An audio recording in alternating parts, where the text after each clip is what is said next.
Welcome to Food for Thought. My name is Colleen Patrick-Goudreau from Compassionate Cooks.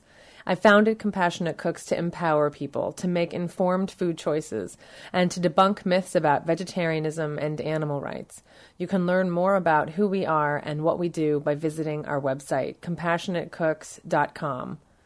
Hi, everybody. I hope you're all doing fantastically well. I'm always happy to hear from all of you and to hear your suggestions for topics. There's so much to cover. There's so much to say. There's so much to say about food and nutrition and animal rights and social interactions and our own reactions to all of this.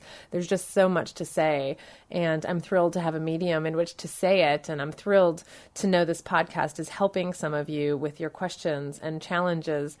And I'm also thrilled to have your support through the sponsorships, which really help keep this going. Today's sponsor is from a listener named Wade Spittle. Wade, you got to tell me how to pronounce your name. Sorry about that. Wade Spittle. Wade and I exchanged emails a few months back, and he wrote me a really nice email. He said, I recently got an iPod and I've been listening to your Food for Thought podcast. It's so refreshing to hear a voice of compassion and reason about an issue that's so important and gets so little play in the mainstream media. I really appreciate your firm and caring stance for the animals. The welfare of animals has always been my main reason for being a vegetarian, and it's nice to hear this perspective expressed with intelligence and humor. Thank you, Wade. I really appreciate that. That's really sweet. As some of you listeners know, I strongly believe in the concept of speaking your truth, of being authentic, of letting go of fear, of being clear about our intentions in any situation. I've heard people say, you can't talk about the animals. People don't want to hear about that. If you talk about the ethics, if you talk about the animals, people will tune out or be turned off. But I really couldn't disagree more. So thank you, Wade, for recognizing the importance of having a firm and caring stance. The animals need us to be fearless and firm and compassionate and truthful and clear, and it's an honor to speak on their behalf. If you are willing and able, you too can be a sponsor. If you visit compassionatecooks.com and click on support our podcast, you can choose your level and receive some special gifts in return. Anything you can do to help is much appreciated. And if you'd like to drop me a line, you can do so at podcast@compassionatecooks.com. So I don't know how many of you heard about this new study published in the American Journal of Preventive Medicine. Researchers at Johns Hopkins University evaluated data from two large national health surveys, one conducted between 1988 and 1994 of 15,000 people, and another conducted between 1999 and 2002, which involved almost 9,000 participants. Researchers reviewed how many people met the goal of eating 3 or more servings of vegetables a day. 3 or more servings of vegetables a day, and French fries counted. In the first survey, 35% met the goal. In the later survey, 32%. 32% of all the participants ate 3 or more servings of vegetables a day. And a serving is not that big at all. And French fries counted. Oh my word, 32%. I wasn't really, I guess, surprised per se, but still seeing that number and knowing that vegetarians are continually asked to defend their diet just gets my proverbial goat, if you know what I mean. This goes back to what I've said before about the absurd and inaccurate response many people have to vegetarianism. The whole oh my God, you're vegetarian, you're vegan. Where do you get your protein? Where do you get your iron? This assumption that a plant-based diet is lacking in things that really aren't things to worry about. Now, I don't mean to imply that it's not important to make sure we're all getting the proper nutrition, but I'm saying this because the truth is nobody's holding non-vegetarians accountable for the nutrients they're not getting. We certainly don't hold each other accountable. Not only do vegetarians get lower levels of saturated fat, lower levels of cholesterol. There's no cholesterol in plant foods, and of course lower levels of animal protein, all of which create health problems. But vegetarians also take in higher amounts of fiber. And remember, fiber is only in plant foods, not in animal foods. We take in higher amounts of carbohydrates, of magnesium, potassium, folate, and antioxidants such as vitamin C and vitamin E and phytochemicals. Now, I realize there are junk food vegetarians out there, but that's not what I'm advocating, and that's not what I'm talking about. And this is also not to say that vegetarians and vegans are getting the high amounts of vegetables that we can all get. especially in the case of vegetarians who are eating chickens, eggs, and dairy and cheese. I noticed that this group tends to eat a lot of cheese. And what happens is these products displace the healthful plant foods that we need more of. Not only are these products harmful, the cheese and the casein, the animal protein, the saturated fat, and all of those things that are in the dairy products, but they're also displacing the healthier foods. It's one thing to get health inhibitors out of our diet, like the meat, dairy, and eggs, but it's quite another to make our diets rich in the health enhancers, the whole vegetables, the fruits, the beans, legumes, mushrooms, whole grains, nuts, seeds. Okay. So of course, all of us can make improvements, but in the large scheme of things, vegetarians are on the right path in terms of health. So I have a theory. I think that when people say, oh my God, where to get your protein? Where to get your iron? I don't think that they're really that concerned about you. Now, I don't mean like even if it's a friend, they don't care about you. What I mean to say is this. What I mean to say is that, nobody seems to care about anybody's eating habits or health at all until you mention you're vegetarian or particularly vegan, which most people know is a healthy way to eat, right? I mean, I say that because people often say things like, well, I eat a lot of vegetarian food, or, well, I know I need to eat more vegetarian. I know I need to eat more vegetarian in a way that indicates that eating more vegetarian is something they aspire to. So even though in the deep recesses of their minds, they have an inclination towards eating more vegetarian, they still question the healthfulness and the safety of a plant-based diet. But I don't know that a non-vegetarian has ever been confronted about his or her eating habits. Everyone sits around eating hamburgers and fried chicken or turkey breasts or big ice cream sundaes or even soda.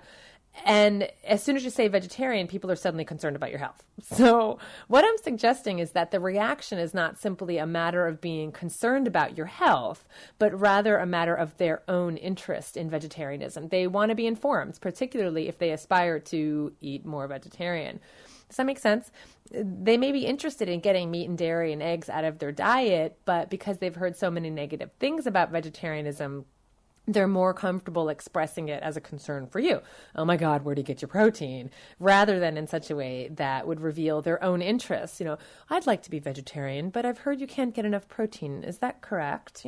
People don't generally expose themselves that way. They don't usually express themselves in such a humble and honest way. Some do. But what does all this have to do with the study I mentioned? Well, I say this not only to help vegetarians and vegans understand that those questions we're all bombarded with really have nothing to do with us, but also to help everyone, however you label yourself, recognize that we all need to, eat more vegetables, but also start turning the tables and start communicating with each other.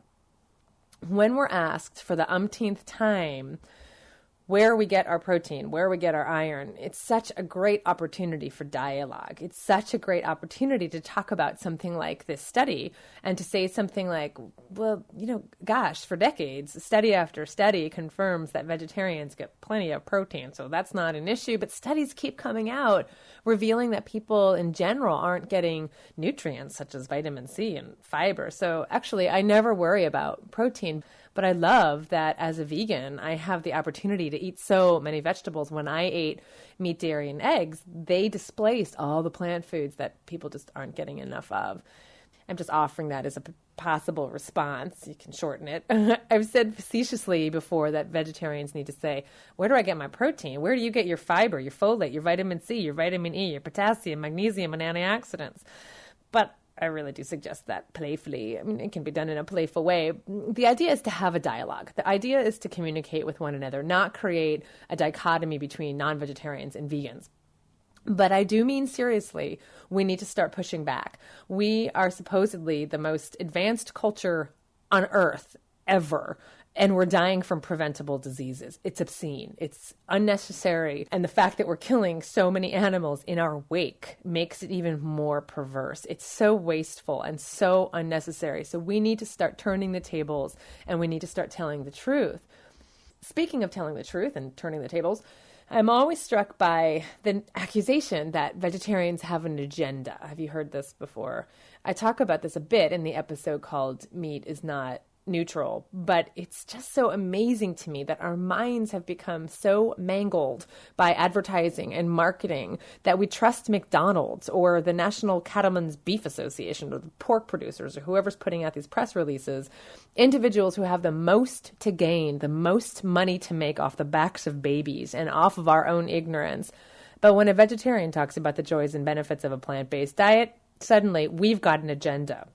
And we're so afraid of that word. It's been usurped by those who want to undermine our power and our truth. We're also afraid of being accused of having an agenda. So we fumble around trying to defend ourselves, but wind up giving up our power and losing control over the whole point.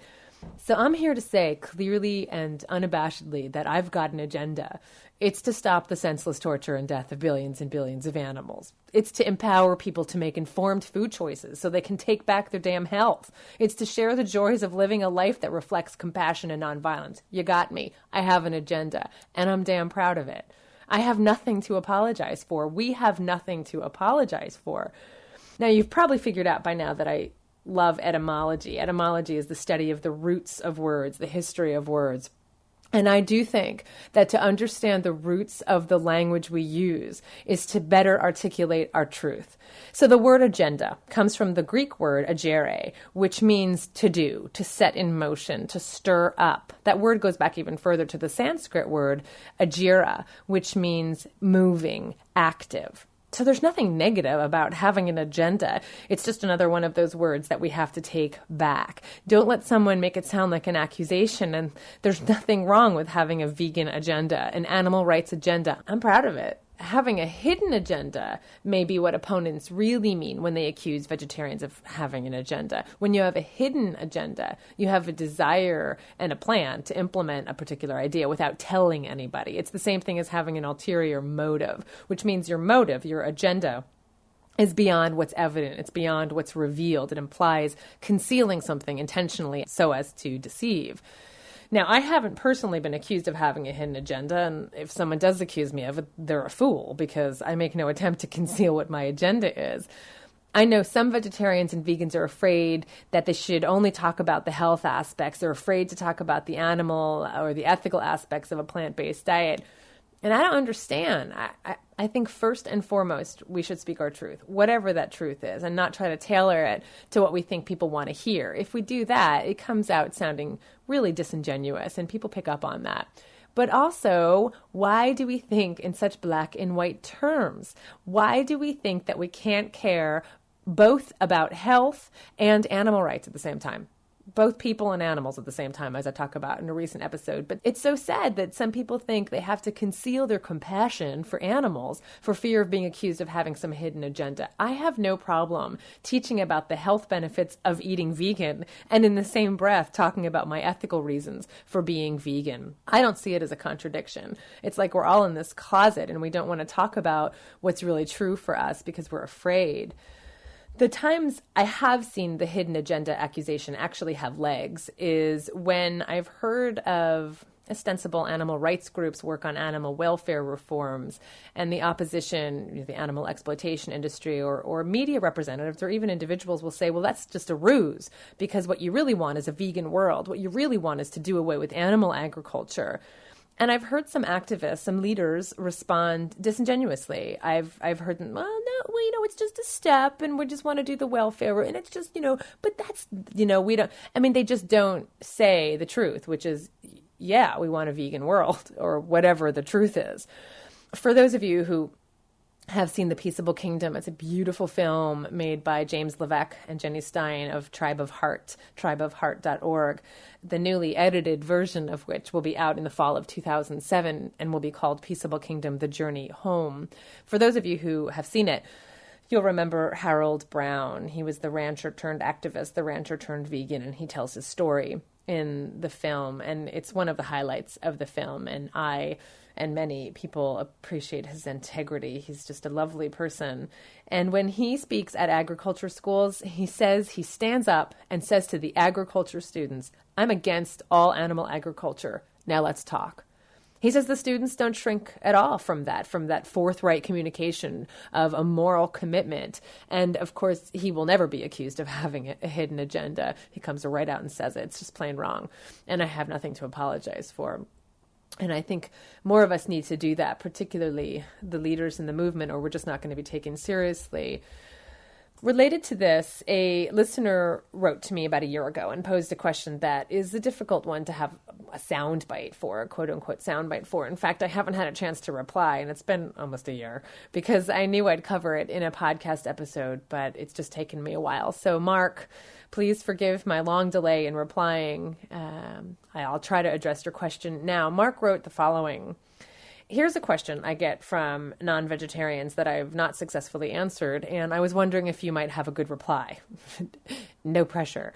The question goes something like this. Do you think you're morally superior to me because you don't eat meat and I do? Do you think I'm immoral, or at least less moral than you are because I eat meat and you don't? Tricky question, right?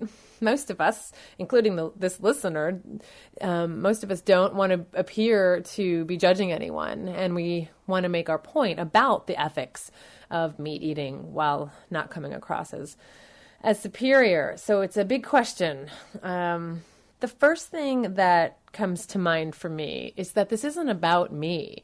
It isn't about me, and it isn't about you. My decision not to eat animals stems from my ethical belief that we should refrain from causing harm whenever we can, wherever we can, to the extent that we can.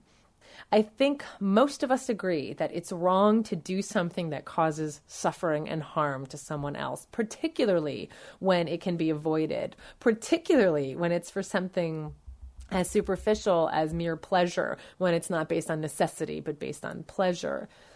So do I think it's wrong? Do I think it's morally wrong to kill animals, to breed animals, to bring life to them only to kill them?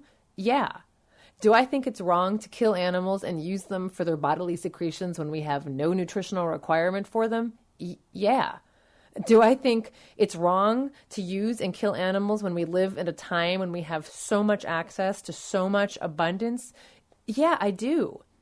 Do I think refraining from hurting and killing someone is the ethically preferable position, the morally superior position, whatever you label it?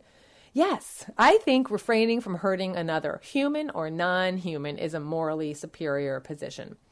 That's why veganism isn't an end in itself. It's the means through which I can, in my daily life, in my actions, reflect that morally superior position of not causing harm. Do I think I'm morally superior to the guy next to me because he eats animals? Yeah. I'm kidding. I'm joking. No. Do I think I'm morally superior to him?